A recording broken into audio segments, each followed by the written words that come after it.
večeras ponovo u Svetoj zemlji, u kanjonu Hedron, pored manastira Svetog Save Osvešćenog.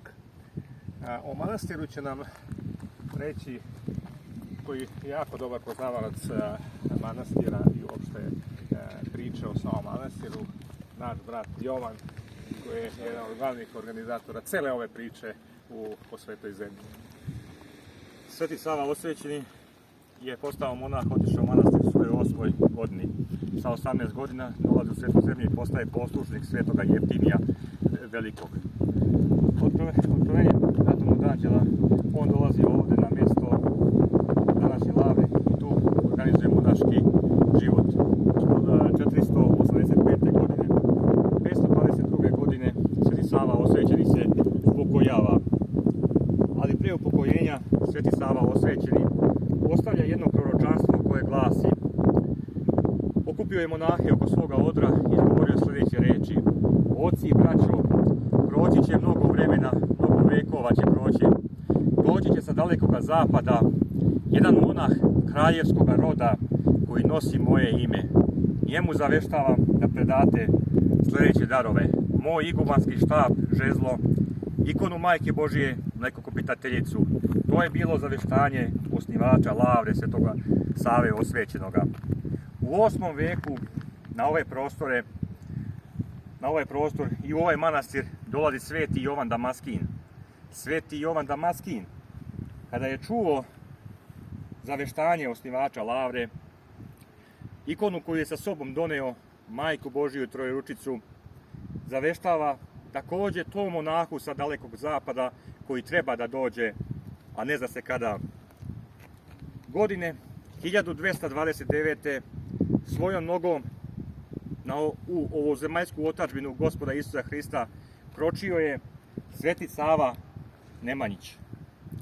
Sveti Sava Nemanjić, došavši da se pokloni moštima svetitelja po kom je dobio ime i koji mu je bio uzor u monaškom životu, štab koji je stajao pored kivota s moštima Svetog Save Osvećenog pao je jednom, drugi, treći put.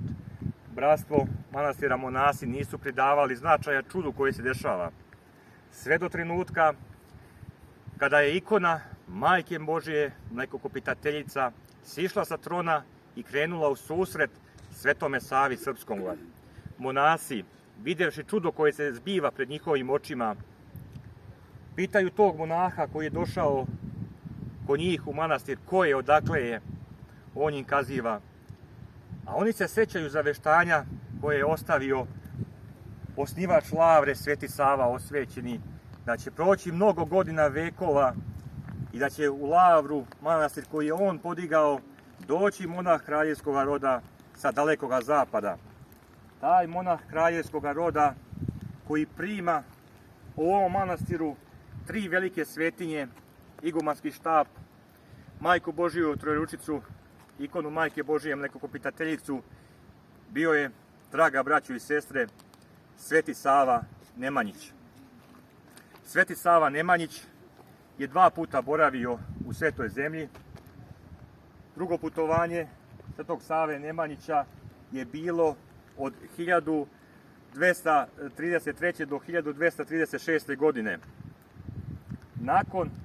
Na svom prvom putovanju, po dobijanju časnih darova u manastiru Svetoga Save Osvećenoga, Sveti Sava Srpski odlazi u sveti grad Jerusalim, a prethodno sklopivši prijateljstvo sa Anastasijem, patrijarhom Jerusalimskim, i sa igumanom Nikolom, igumanom Lavre, od Lavre dobija zemlju za gradnju zadužbine na gori Sion.